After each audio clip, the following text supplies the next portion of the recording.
शुरुआत आज की सबसे बड़ी खबर के साथ, बात कंगना थप्पड़ कांड की।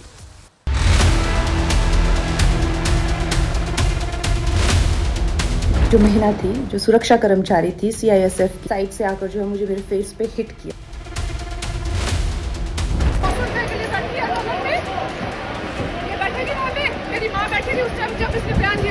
के साथ कहीं पे भी कोई भी अभद्र व्यवहार हुआ है तो ये शर्मनाक और चिंताजनक है।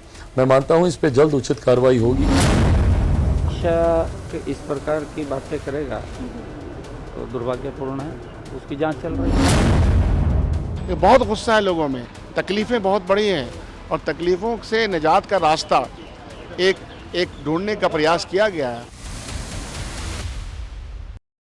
और एक बड़ी खबर आ रही है इस वक्त, ये मुझे ब्रेकिंग न्यूज मिल रही है, जिसने थप्पड़ मारा उस पर एफआईआर हो गई है। बड़ी खबर इस वक्त आ रही है, कंगना रनौत थप्पड़ कांड को लेकर बीजेपी सांसद और फिल्म अभिनेत्री कंगना रनौत के साथ हुए बदसलूकी कांड, थप्पड़ कांड के बाद अब जिसने थप्पड़ मारा उस पर एफआईआर हो गई है। चंडीगढ़ एयरपोर्ट पर कंगना से बदसलूकी हुई थी, अब एफआईआर हो गई है। थप्पड़ मारने के आरोप में सीआईएसएफ ने आरोपी महिला कांस्टेबल पर, ये बड़ी खबर इस वक्त हमें मिल रही है, एफआईआर दर्ज कर ली गई है। जांच तो हो ही रही है और साथ ही एफआईआर दर्ज कर ली गई है। डिपार्टमेंटल विभागीय जांच भी शुरू हो गई है। मोहाली में घटना को लेकर एयरपोर्ट पर अधिकारियों की बैठक हुई है। इस वक्त ध्यान से सुनिएगा, इस वक्त भी ये जो तस्वीरें हम आपको दिखा रहे हैं उसी वक्त की तस्वीरें जब ये पूरा थप्पड़ कांड हुआ। वहां पर सीआईएसएफ की हिरासत में है वो सीआईएसएफ महिला कांस्टेबल, महिला जवान के खिलाफ एफआईआर दर्ज कर ली गई है। वैसे कंगना रनौत के साथ बदसलूकी की घटना आज उस वक्त हुई जब वो चंडीगढ़ से दिल्ली के लिए आ रही थी। इसी दौरान चंडीगढ़ एयरपोर्ट पर सुरक्षा में तैनात सीआईएसएफ की महिला कांस्टेबल ने उन्हें थप्पड़ मार दिया। लेडी कांस्टेबल का नाम कुलविंदर कौर है। ध्यान से सुनिएगा, वो तस्वीरें दिखाई है जब थप्पड़ कांड हुआ वहां पर। कुलविंदर कौर जिसे हिरासत में ले लिया गया आरोपी, ये देखिए, ये वो उस वक्त की तस्वीरें। कंगना रनौत आपको वहां पर नजर आ रही है जिन्होंने थप्पड़ मारा, जिसने कुलविंदर कौर ने पूछताछ में बताया कि वो किसान आंदोलन को लेकर कंगना रनौत के कमेंट्स और बयानों से वो नाराज थी, इसलिए उसने कंगना रनौत से बदसलूकी की। कंगना रनौत ने कहा कि उनके चेहरे पर महिला कांस्टेबल ने मारा और उनसे गाली गलौच भी की है। बयान भी आए हैं, कंगना रनौत का भी स्टेटमेंट आया है और साथ ही जिस महिला ने थप्पड़ मारा उसका भी बयान आया है। वैसे घटना उस वक्त हुई जब कंगना रनौत चंडीगढ़ से दिल्ली आ रही थी। इस दौरान कंगना के साथ यात्रा कर रहे मयंक माथुर की भी सीआईएसएफ जवान कुलविंदर कौर से हाथापाई हुई।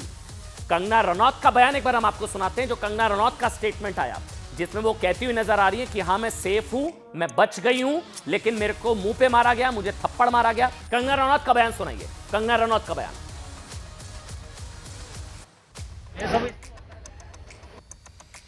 आज चंडीगढ़ एयरपोर्ट पे जो हादसा हुआ वो सिक्योरिटी चेक के साथ में हुआ। वहाँ पे मैं सिक्योरिटी चेक करके जैसे ही निकली तो दूसरे कैबिन में जो महिला थी, जो सुरक्षा कर्मचारी थी सीआईएसएफ की, उन्होंने उनके पास या उनको क्रॉस करने का इंतज़ार किया और साइड से आकर जो है मुझे मेरे फेस पे हिट किया और गालियाँ देने लगी। और जब मैंने उनको पूछा कि उन्होंने ऐसा क्यों किया तो उन्होंने कहा कि वो फार्मर्स प्रोटेस्ट को जो है वो सपोर्ट करती हैं और I am safe, but my concern is कि जो आतंकवाद और उग्रवाद पंजाब में बढ़ रहा है, how do we handle that.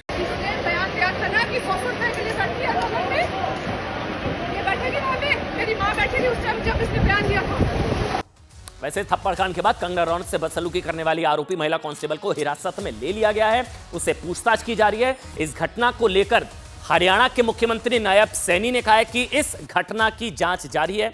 पूर्व मुख्यमंत्री मनोहर लाल खट्टर ने कहा है कि यह घटना दुर्भाग्यपूर्ण है। उद्धव गुट की नेता प्रियंका चतुर्वेदी ने कहा है कि कंगना ने किसानों को आतंकवादी कहा था, शायद इसी वजह से उन्हें बीजेपी ने टिकट दिया। और कांग्रेस ने कहा है कि लोगों में बीजेपी को लेकर गुस्सा है। आप सोचिए, थप्पड़ को भी जस्टिफाई यहां पर ठहराने की कोशिश की जा रही है। सोचिए, इस महिला के हाथ में, कांस्टेबल के हाथ में कुछ भी हो सकता था। वो ये तस्वीरें भी बाद में आई जब कंगना रनौत बाहर निकली, मीडिया से उन्होंने बात नहीं की हालांकि, लेकिन बाद में स्टेटमेंट उनकी तरफ से जारी किया गया। वो मैं अच्छा, इस वक्त हिमाचल प्रदेश के पूर्व मुख्यमंत्री जयराम ठाकुर वो इस वक्त हमारे साथ जुड़ गए हैं। जयराम जी, क्या इस एयरपोर्ट पर सांसद की सुरक्षा में जो बड़ी चूक ये हुई है, इसको मतलब बहुत बड़ा सिक्योरिटी लैप्स भी माना जाएगा? कुछ भी हो सकता था। जयराम ठाकुर। बहुत अनफॉर्चुनेट है, इस तरह से नहीं होना चाहिए। और वो भी एयरपोर्ट पे, जहां सुरक्षा के मामले को लेकर के हम बिल्कुल महसूस करते हैं कि हम महफूज हैं, हम सुरक्षित हैं, और वहीं पर सुरक्षा कर्मी के द्वारा इस तरह से करना तो बहुत ही दुर्भाग्यपूर्ण है। और एक सांसद के साथ इस तरह से करना तो और भी दुर्भाग्यपूर्ण है।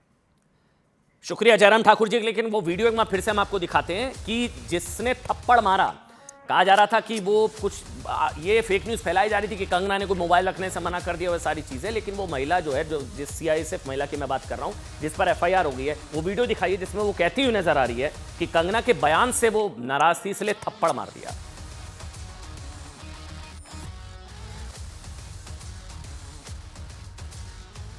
ये वो वीडियो कोई बात नहीं, सब इशू होता रहता है।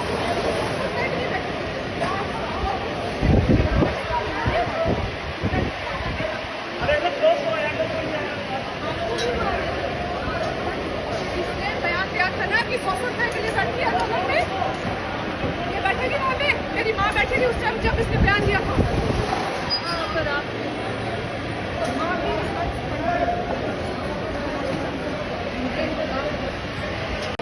दिया तो जाएगा मैडम, थोड़ा एक सेकंड है, आपको वेट करना पड़ेगा। कंगना का बयान आपको सुनाते हैं। कंगना ने भी कहा है क्या हुआ, कैसे उनको मारने की कोशिश की, हालांकि उन्होंने इसे आतंकवाद और उग्रवाद से भी जोड़ दिया। सुनिए। आज चंडीगढ़ एयरपोर्ट पे जो हादसा हुआ, वो सिक्योरिटी चेक के साथ में हुआ। वहाँ पे मैं सिक्योरिटी चेक करके जैसे ही निकली तो दूसरे कैबिन में जो महिला थी, जो सुरक्षा कर्मचारी थी सीआईएसएफ की, उन्होंने उनके पास या उनको क्रॉस करने का इंतज़ार किया और साइड से आकर जो है मुझे मेरे फेस पे हिट किया और गालियाँ देने लगी। और जब मैंने उनको पूछा कि उन्होंने ऐसा क्यों किया, तो उन्होंने कहा कि वो फार्मर्स प्रोटेस्ट को जो है वो सपोर्ट करती हैं। और I am safe, but my concern is कि जो आतंकवाद और उग्रवाद पंजाब में बढ़ रहा है, how do we handle that. इसने बयान दिया था ना कि 100 रुपए के लिए बैठी है लोगों में, ये बैठेगी वहाँ पे, मेरी माँ बैठेगी उस टाइम जब इसने बयान दिया था। आप सोचिए, कुछ भी हाथ में हो सकता था, लेकिन कंगना को थप्पड़ मारने वाली जो सुरक्षा कर्मी है, इसका पूरा नाम कुलविंदर कौर है। एफआईआर हो चुकी है। केंद्रीय औद्योगिक सुरक्षा बल में नौकरी करती है सीआईएसएफ और चंडीगढ़ एयरपोर्ट पर 2 साल से सुरक्षा में तैनात है। उनके पति भी जम्मू सीआईएसएफ में तैनात हैं। कुलविंदर कौर के भाई किसान मजदूर संघर्ष समिति में संगठन सचिव हैं। कंगना को चंडीगढ़ एयरपोर्ट पर थप्पड़ मारने वाली घटना ऐसे वक्त में हुई है जब कल ही देश में अमृतसर से, आपको याद होगा, अलगाववादी सोच के कई वीडियो सामने आए थे। सिखों के पवित्र धर्मस्थल स्वर्ण मंदिर साहिब में, ये देखिए कल की तस्वीरें भी आपको याद होगा, खालिस्तानी जर्नैल सिंह भिंडरावाले के पोस्टर लहराए गए थे। खालिस्तान के समर्थन में नारेबाजी हुई थी। ये कल, आज कंगना आतंकवाद और उग्रवाद के मतलब कह सकते हैं उसका जिक्र कर रहे हैं कि ये उभार हो रहा है पंजाब में। लेकिन क्या हो रहा है, क्या नहीं हो रहा है, मैं आप पर छोड़ रहे हैं। लेकिन 1984 में ऑपरेशन ब्लू स्टार की 40वीं बरसी के मौके पर यह सब हुआ। चौंकाने वाली बात यह है कि शिरोमणि अकाली दल के नेता सिमरनजीत सिंह मान इस घटना के वक्त वहां पर दिखाई दिए थे। यहां पर आतंकवादी भिंडरावाले के पोस्टर से लेकर सारे देश विरोधी नारे सब यहां पर चल रहा था। वहां पर खालिस्तानी आतंकवादी भिंडरावाले के समर्थन में पोस्टर भी लहराए जा रहे थे, नारे भी वहां पर लगते हुए नजर आ रहे थे। वैसे शायद इन्हीं घटनाओं को लेकर कंगना रनौत ने आज कहा कि पंजाब में जो उग्रवाद बढ़ रहा है उसे कैसे हैंडल किया जाएगा। ये कंगना का सवाल इसलिए भी सही लगता है क्योंकि 2024 के लोकसभा चुनाव में पंजाब से 2 खालिस्तानी समर्थक चुने गए। आप जानते हैं, आप हैरान हो जाएंगे जो मैं आपको बता रहा हूं। इंदिरा गांधी के हत्यारे बेअंत सिंह के बेटे सरबजीत सिंह खालसा पंजाब की फरीदकोट लोकसभा सीट से सांसद चुने गए हैं। सांसद चुने जाने के बाद सरबजीत सिंह ने कहा कि वो खालिस्तानी अमृतपाल सिंह के साथ मिलकर पंथ के लिए काम करेंगे। सरबजीत जिस अमृतपाल की बात कर रहे हैं ना, उसने जेल में बंद रहते हुए खडूर साहिब लोकसभा सीट से चुनाव जीता है। संदिग्ध आतंकवादी और खालिस्तानी अमृतपाल भी चुनाव जीत गया। अमृतपाल फिलहाल डिब्रूगढ़ जेल में बंद है। पिछले साल अमृतपाल के खिलाफ एनएसए लगा था, तभी से उसे डिब्रूगढ़ जेल में रखा गया है। और अब बात करेंगे एक और बड़ी खबर की, राजनीति की गला काट सोच की। देखिए, आप हैरान हो जाएंगे अगली खबर देखकर।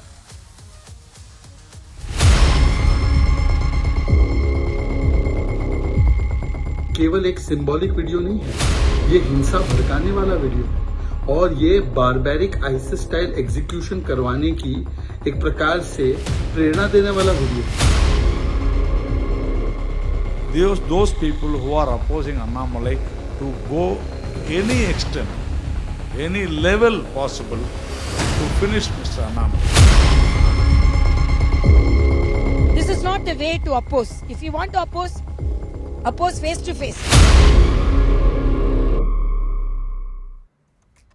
और आज राजनीति की देखिए सबसे ट्रेंडिंग वीडियो दिल्ली से करीब 2400 किलोमीटर दूर तमिलनाडु से आई। ये तस्वीरें हम आपको दिखाएंगे। इस वीडियो को आप देश की राजनीति की सबसे भयानक तस्वीर भी कह सकते हैं। इस वीडियो में कुछ लोग हाथ में धारदार, वीडियो दिखाइए, तस्वीरें दिखाइए। वीडियो में हाथ में धारदार लिए एक व्यक्ति जो है। अच्छा, एक बड़ी खबर आ रही है, बीजेपी नेता अन्नामलाई का भी बयान आ गया है। मतलब वहां पर जो गला काटा गया, दरअसल बकरे का गला काटा गया, बकरे के चेहरे पर अन्नामलाई की तस्वीर लगाई गई थी। अन्नामलाई बीजेपी नेता जिन्होंने चुनाव लड़ा था और तमिलनाडु बलिकांड वाले मामले में बीजेपी के नेता अन्नामलाई ने विरोधियों को चुनौती दी है। अन्नामलाई ने कहा है कि मासूम बकरियों का गला काटने वाले विरोधी उनके सामने आए। ये देखिए वो तस्वीर, ये खौफनाक वीडियो है, दर्दनाक वीडियो है। बेजुबान बेकसूर का गला काटा गया।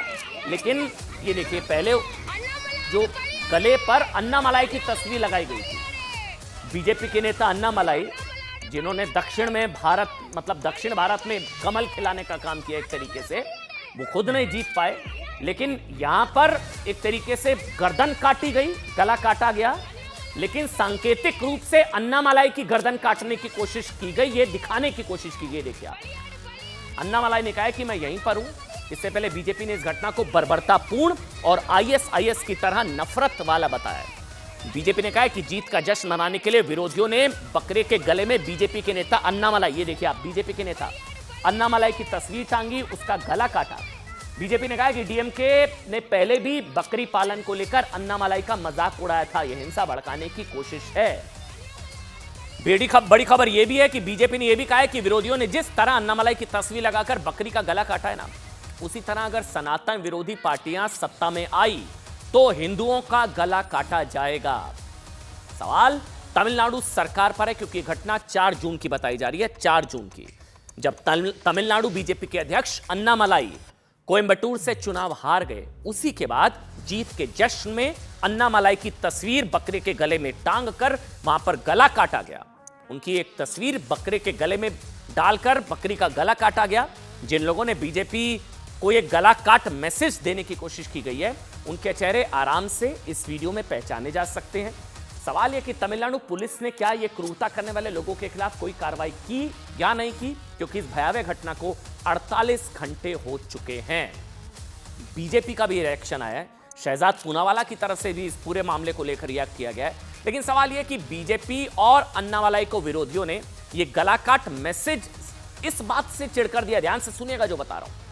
राज्य में बीजेपी ने भले ही कोई सीट ना जीती हो, लेकिन अन्नामलाई की मेहनत की वजह से पार्टी को राज्य में 11.5% वोट मिले, 11.25%, जबकि 2019 के चुनावों में बीजेपी का वोट शेयर 3.5% था। इसके अलावा बीजेपी को दक्षिण में कितने वोट मिले आप जानते हैं? दक्षिण में बीजेपी को कांग्रेस से ज्यादा वोट मिले हैं। ये कोई नहीं बताएगा आपको, मैं बताऊंगा। बीजेपी को दक्षिण भारत में 130 सीटें ना, वहां पर 3 करोड़ 96 लाख वोट मिले। कांग्रेस को कितने मिले हैं? बीजेपी तो दक्षिण की पार्टी नहीं है ना, ये कहा जाता है ना। कांग्रेस को मिले 3 करोड़ 82 लाख। बीजेपी को कितने मिले? 3 करोड़ 96 लाख, यानी 14 लाख वोट ज्यादा। ये फर्क तब है जब दक्षिण भारत के 130 में से 94 सीटों पर चुनाव लड़ा था। किसने? कांग्रेस ने। बीजेपी ने 88 सीटों पर चुनाव लड़ा था। वैसे आप हैरानी की बात यह है कि डीएमके समेत विपक्ष के किसी भी बड़े नेता का बयान इस वीडियो को लेकर अब तक सामने नहीं आया है। इंडिया गठबंधन के किसी नेता ने इस वीडियो की आलोचना नहीं की है, जबकि इंडिया गठबंधन पूरे चुनाव में भाईचारे की बात कर रहा था। लेकिन गला काट कट्टरता या सांकेतिक रूप से बीजेपी नेता अन्नामलाई की गर्दन काटने की कोशिश वाला ये वीडियो, इस पर कोई बात करने को तैयार नहीं है। इस क्रूरता में विपक्ष को नफरत लगातार नहीं दिखाई देती नजर आ रही है। बीजेपी के नेता शहजाद पूनावाला ने इस पूरे मामले को लेकर जो कहा है वो भी ध्यान देने वाली बात है। शहजाद की तरफ से भी कहा गया है कि अभी ये सत्ता में नहीं है तो ये हाल है, अगर सत्ता में आते तो फिर सनातन विरोधी जो है वो हिंदुओं का गला काटते। और आज की 10 बड़ी खबरें, मोदी 3.0 की 10 ब्रेकिंग न्यूज जल्दी से आपको बता देते हैं आज क्या कुछ हुआ, क्योंकि सरकार बनाने की तैयारियां जो है तेज हो चुकी हैं। बड़ी खबर है 9 जून को नरेंद्र मोदी तीसरी बार प्रधानमंत्री पद की शपथ लेंगे। 9 जून को 9 जून को नरेंद्र मोदी तीसरी बार प्रधानमंत्री पद की शपथ लेंगे, नंबर 1। नंबर 2, मोदी 9 जून को 7:15 बजे शपथ ले सकते हैं, शाम 7:15 बजे। ये हमारे सूत्र बता रहे हैं। डेट आ गई है, तारीख आ गई है। खबर यह है कि मोदी सरकार में नीतीश रेल, कृषि, वित्त मंत्रालय चाहते हैं। यह भी हमारे सूत्र बता रहे हैं। अग्निवीर योजना पर देश में असंतोष, दोबारा विचार होना चाहिए, यह जेडीयू की तरफ से कहा गया है। बिहार को विशेष राज्य का दर्जा दिया जाए, यह जेडीयू की तरफ से कहा गया है। कल एनडीए की बैठक है, उसमें मोदी चुने जाएंगे संसदीय दल के नेता। ये 7वीं बड़ी खबर। बीजेपी की आज हुई बैठक में सहयोगी दलों की भूमिका पर चर्चा हुई। 8वीं बड़ी खबर, ये सारी ब्रेकिंग न्यूज आज की दिन भर की। एनसीपी शरद गुट का अजीत गुट के विधायकों से संपर्क का दावा है। शिंदे का अपने एमपी को इंडिया नेताओं से दूरी बनाए रखने के निर्देश दे दिए गए। ये भी बहुत दिलचस्प खबर है, क्योंकि अब महाराष्ट्र में चुनाव है, तोड़फोड़ की खबरें आ रही है। शिंदे गुट अपने विधायकों को बचाने की कोशिश कर रहे हैं, उद्धव गुट अपने विधायकों को। लेकिन शेयर बाजार गिरने पर यह भी बड़ी खबर, राहुल गांधी ने जेपीसी जांच की मांग कर दी है। आपको यह भी जानना चाहिए कि मोदी सरकार बनने से पहले ही जेडीयू की प्रेशर पॉलिटिक्स कैसे शुरू हो गई है। इस बीच एक बड़ी खबर आ रही है, यूपी की सियासत से जुड़ी यह बहुत बड़ी खबर है। यूपी बीजेपी अध्यक्ष ने इस्तीफे की पेशकश कर दी है। यह बड़ी खबर आ रही है, यूपी बीजेपी अध्यक्ष ने इस्तीफे की पेशकश कर दी है। चुनावों के नतीजों को देखते हुए भूपेंद्र चौधरी ने इस्तीफे की पेशकश कर दी है। यूपी की सियासत से जुड़ी बड़ी खबर। यतेंद्र मेरे सहयोगी इस खबर पर हमारे साथ जो है वो लाइव जुड़ चुके हैं। यतेंद्र और अरुण भी आपको नजर आ रहे हैं मेरे सहयोगी। अरुण, मैं आपके पास भी आऊंगा, लेकिन पहले यतेंद्र, इस्तीफे की पेशकश स्वीकार हुआ नहीं हुआ?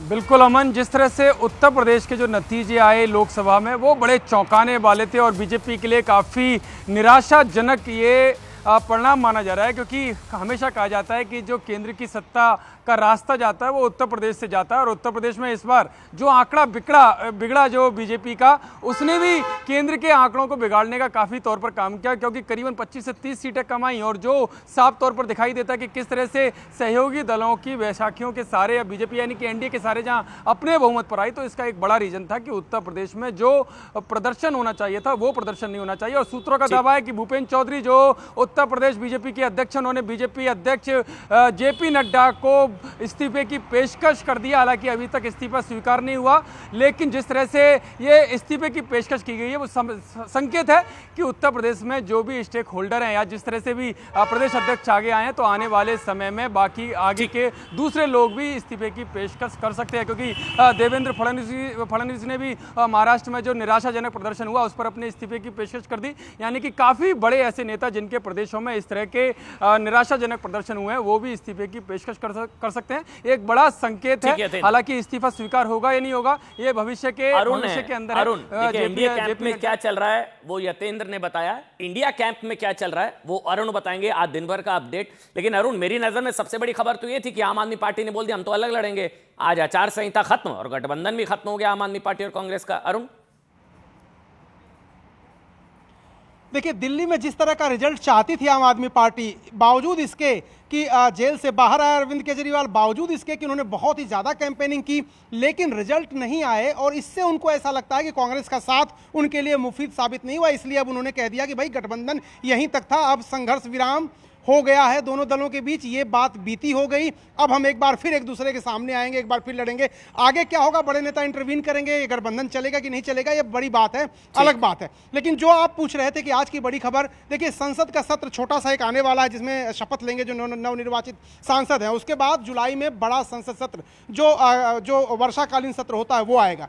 ऐसे संकेत मिल रहे हैं कि जो शेयर मार्केट को लेकर राहुल गांधी ने आज आरोप लगाए हैं, उसके चलते जेपीसी की जो मांग की है, अब ये सत्र भी हंगामेदार होने वाला है, क्योंकि अब विपक्ष की संख्या बढ़ गई है। लगभग 234-35 सांसद उनके पास हैं, तो वो अब पहले की तरह कुछ सांसद वॉकआउट कर जाते थे। उनका ये मानना है कि उनकी बात सुनी नहीं जाती थी। अब पूरी गंभीरता के साथ और पूरे दलबल के साथ सदन के अंदर भी और सड़क पर भी इस मुद्दे को वो लोग उठाएंगे। तो आने वाले दिनों में शेयर का जो मुद्दा है, शेयर मार्केट का, एग्जिट पोल का, वो बड़े पैमाने पर इंडिया गठबंधन उठाने वाला है। बहुत बहुत शुक्रिया अरुण, ये खबर हम तक पहुंचाने के लिए। यतेंद्र, आपका बहुत बहुत शुक्रिया। अरुण बड़ी खबर दे रहे हैं, शेयर मार्केट को लेकर जो राहुल गांधी ने कहा कि घोटाला हो गया, इसकी जेपीसी जांच होनी चाहिए। आने वाले सत्र में यह मुद्दा गूंज सकता है। उधर 9 जून को मोदी सरकार का शपथ ग्रहण समारोह है।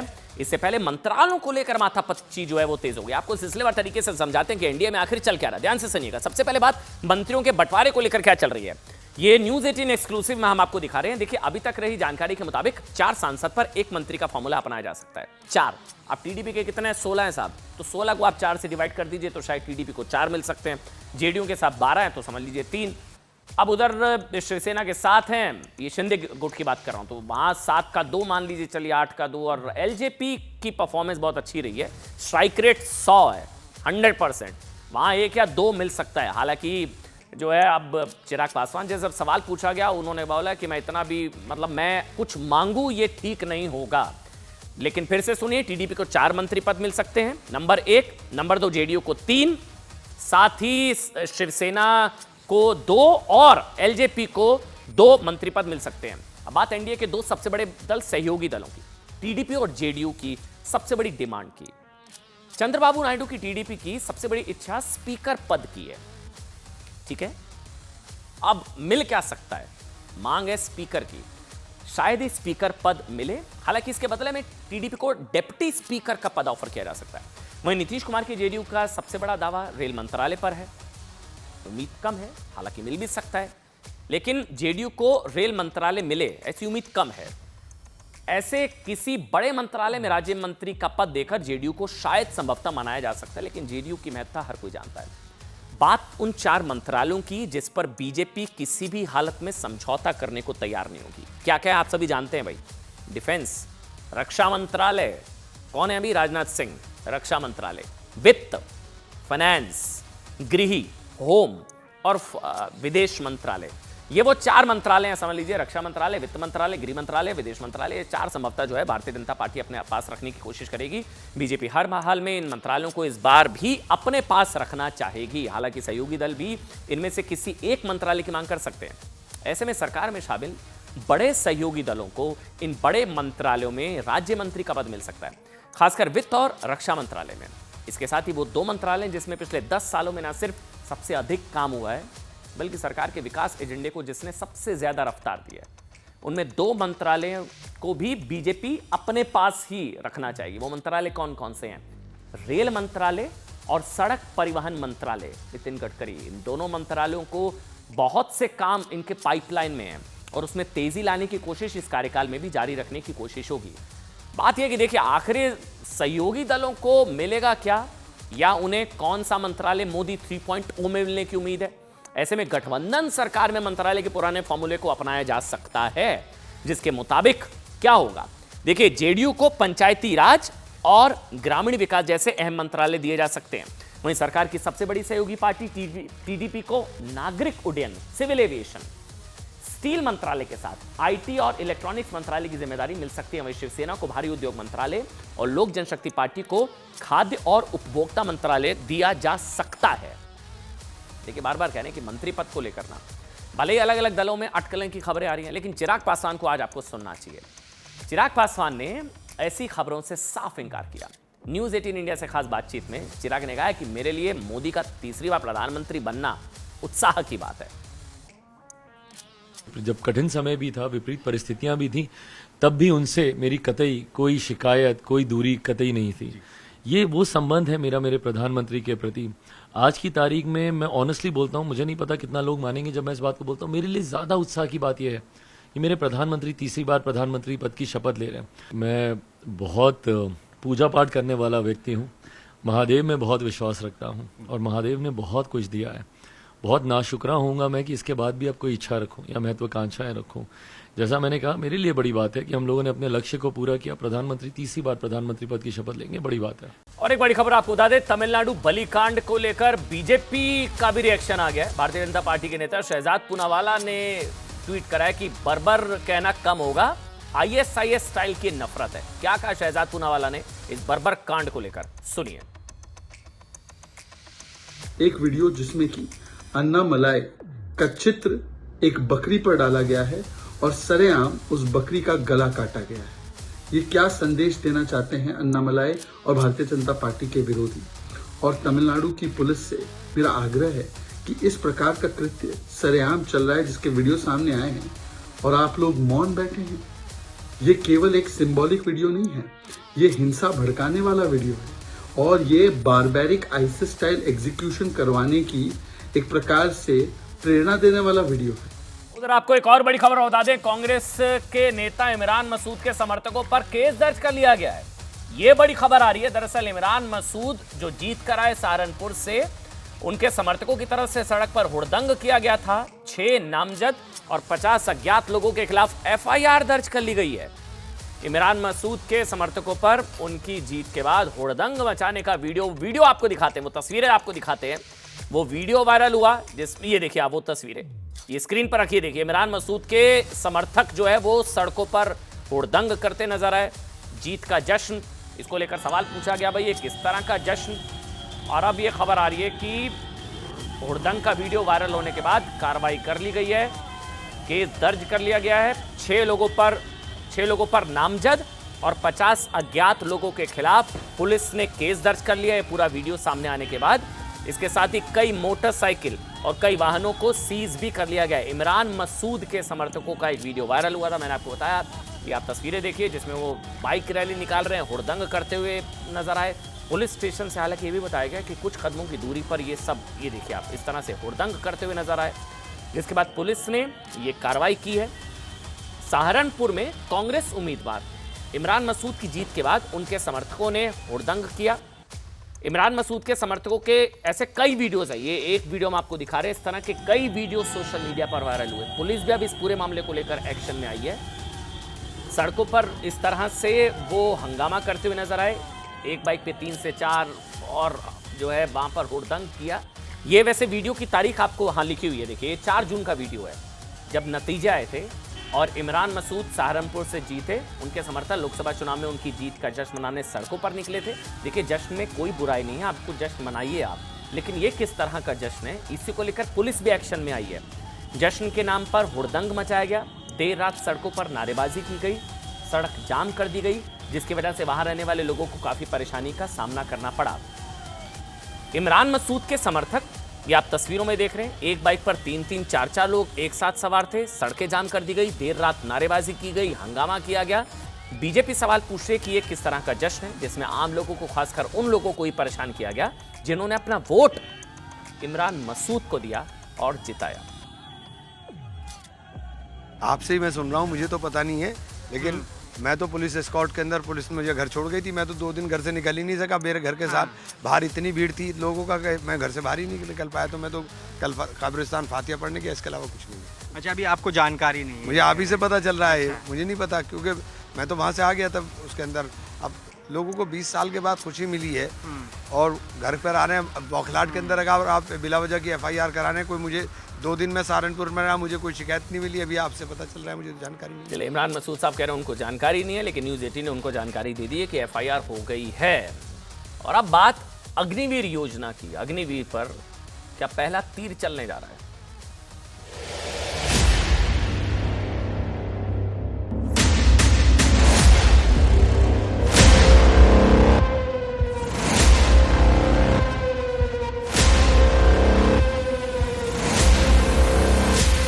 अग्निवीर योजना को लेकर के मतदाताओं के एक हिस्से में नाराजगी रही है। हमारी पार्टी चाहती है कि विस्तार से उन कमियों खामियों को दूर किया जाए।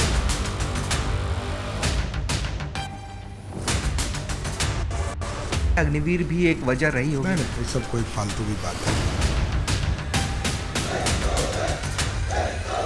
इलेक्शन का प्रभाव भी पड़ा है अग्निवीर, इलेक्शन का प्रभाव भी पड़ा है अग्निवीर पे, खासतौर में उत्तर प्रदेश और बाकी जगह।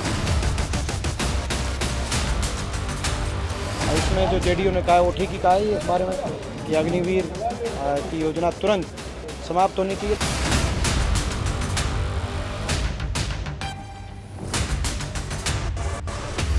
हमारे सारे फैसले उचित और राष्ट्र हित में थे। कोई फैसला ऐसा नहीं था जो देश और जनहित में ना हो।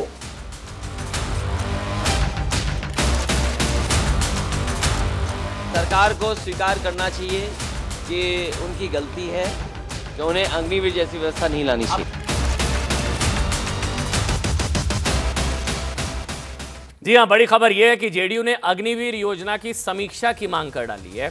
बड़ी खबर यह है केसी त्यागी ने कहा, अब सोचिए सरकार गठन, एनडीए सरकार के गठन से पहले ही जेडीयू ने अग्निवीर योजना की समीक्षा की मांग कर डाली है। जेडीयू चाहती है कि अग्निवीर योजना की समीक्षा हो।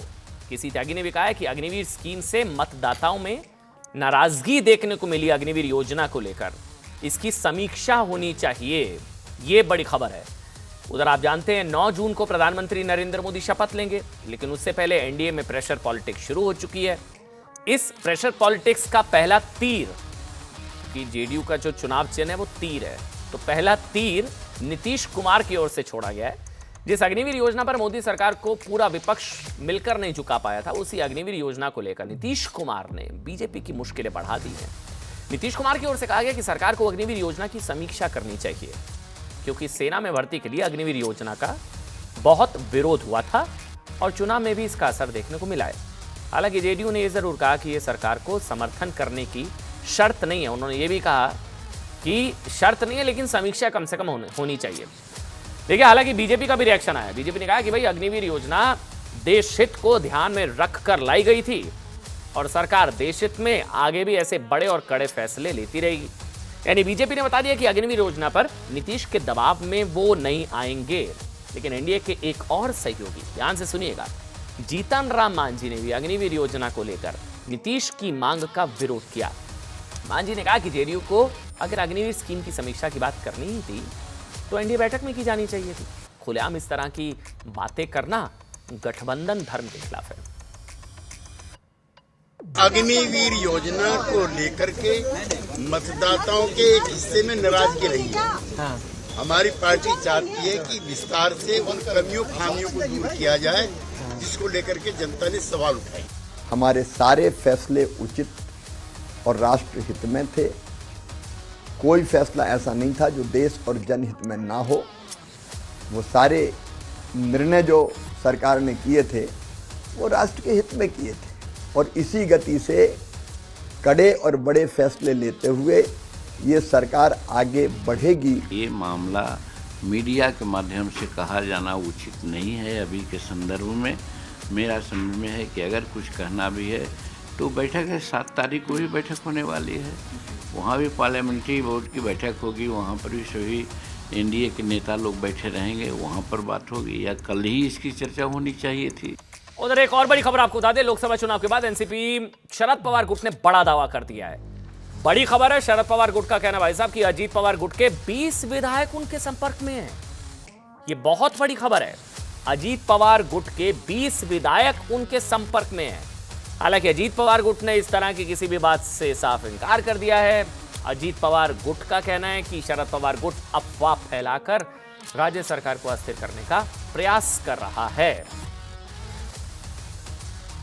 18 ते 19 आमदार हे पार्टी प्रमुखांच्या संपर्कात आहे, जे काही आम्हाला कळालेलं आहे, आणि 12 त्यांचे आमदार म्हणजे अजितदादा गटाचे हे भाजपच्या संपर्कात आहेत। कोई जाने वाले नहीं है। राष्ट्रवादी कांग्रेस पार्टी के सभी आमदार दादा के नेतृत्व के साथ, विश्वास के साथ वहाँ पे रहने वाले हैं। राष्ट्रवादी कांग्रेस पार्टी अजीत दादा के नेतृत्व पर पूरा भरोसा, विश्वास रखकर आने वाले विधानसभा चुनाव के लिए तैयार हो जा रही है। मेरे सहयोगी विवेक गुप्ता इस वक्त में सब मुंबई से सीधे जुड़ चुके हैं। विवेक, ये तो अलग ही खेला हो रहा है महाराष्ट्र में विधानसभा चुनाव से पहले, क्या रिपोर्ट है अंदर की?